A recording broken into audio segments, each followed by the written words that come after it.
ராமேஸ்வரம் ராமநாத சுவாமி கோயிலில் நகைச்சுவை நடிகர் வடிவேலு தரிசனம் செய்தார். ராமநாத சுவாமி மற்றும் பர்வதவர்த்தினி அம்பாளை தரிசனம் செய்துவிட்டு வெளியே வந்த அவர் பக்தர்களுடன் புகைப்படம் எடுத்துக்கொண்டார். பின்னர் செய்தியாளர்களை சந்தித்த வடிவேலு, தாய் மறைந்து 1 வருடம் கடந்த நிலையில் தனது தாய்க்கு மோட்ச தீபம் ஏற்றுவதற்காக கோவிலுக்கு வருகை தந்ததாக தெரிவித்தார்.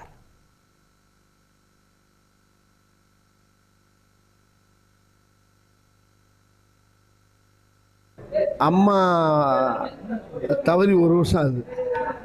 அந்த 1 வருஷத்துல இப்ப அந்த அம்மாவுக்கு திதி மோட்ச விளக்கு போடுறதுக்கான உலக புகழ்பெற்ற அந்த ராமேஸ்வரத்துக்கு வந்து அந்த மோட்ச தீபத்தை இங்க சாத்திட்டு அவ்வளவுதான். வேற